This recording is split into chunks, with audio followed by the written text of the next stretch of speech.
Hey guys, Matt from OrmsTV here to talk to you about the brand new Tamron 50-400mm f4.5 to 6.3. What I think is a really exciting lens because of the extra 50mm you're getting on the wide end compared to what we're used to from everyone else in the 100-400. Start out with the construction of this lens. They've given it a new coating which gives it a bit more of a glossy finish. It's also meant to improve scratch resistance, which looks really nice. Now in terms of the controls, you've got your standard clickable button which you can customize in the Tamron utility app. You've got your vibration compensation mode toggle which you can set to 1, 2 or off. And you've got a custom slider as well which is also programmable through the Tamron utility app. That's got 3 options, and if you move a bit further around you've got the zoom lock which locks off at 50mm so your lens doesn't creep while you're traveling. When we move to the front, it's got the 67mm diameter for the filters, which is really nice. If you're already in the Tamron ecosystem, you've probably got a few 67mm filters. When you move across to the back, there's a really nice weather sealing gasket here, which gives quite a bit of resistance when you are mounting to the camera, which sort of gives you a bit more confidence that it is going to be fully weather sealed. And then lastly, it's got your USB-C port, which is where you're going to connect your lens to your computer to run the Tamron utility app. When it comes to feel in the hand, this lens has quite a bit of weight to it, which is great. It doesn't feel light and cheap and poorly made, but it's also not so heavy that you won't be able to carry it around for the day, which is obviously a very common issue with these telephoto lenses. Now, when it comes to the actual rings, the manual focus ring gives you quite a bit of resistance, which is nice. It means you're not going to be rushing past your focus point. Similarly, the zoom ring is giving you quite a bit of resistance. Now, this comes down to personal preference. I like a bit more resistance. Some people prefer a much lighter zoom ring with less resistance just so they can get from one end to the other really quickly.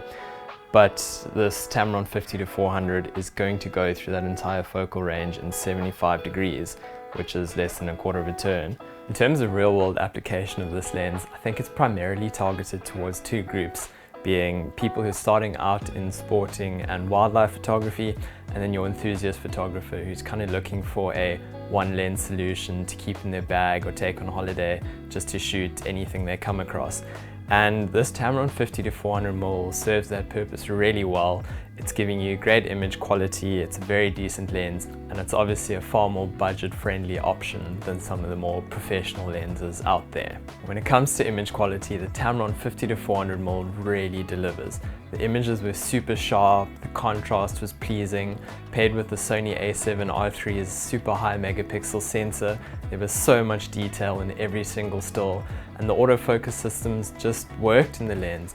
Overall, it was just a really pleasing, hassle-free lens to use. Just to run through a few sample images out of this lens, I took photos from 50mm all the way to 400 just to see how the lens performs throughout that full range, and it just worked. Everywhere it worked, you'd forgive it for falling apart somewhere along the line, but it just didn't. You can see Danny at 50mm is sharp, birds at 400mm are sharp. There's even this little bird I grabbed with the camera on APS-C mode, which is effectively 600mm, and it's super sharp. There's all the detail, all the information that you'd want in an image right there. Now at 400mm, obviously camera shake comes into account, so Tamron have got their vibration compensation technology in this lens, which I got a video of a bird sitting in a tree.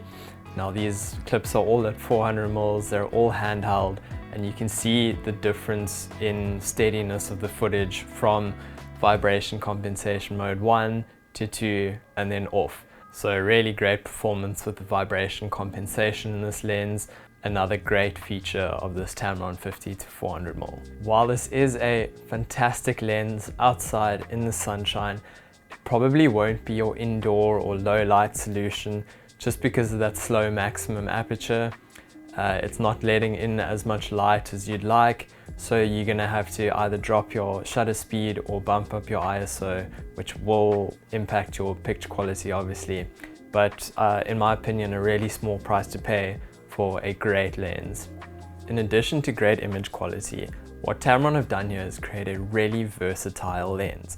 Adding those 50mm on the wide end make this a lens that's going to be a lot easier to shoot with for your enthusiast photographers who don't want to take time to change lenses, worrying about dust getting on the sensor, where's the back cap gone. It just makes the process a lot easier and more enjoyable. At the end of the day, what Tamron are doing with this lens is encouraging people to take more photos, and that's a great thing. Thanks for watching. Drop a comment down below, let us know what you think about the new Tamron 50-400mm lens. Until next time.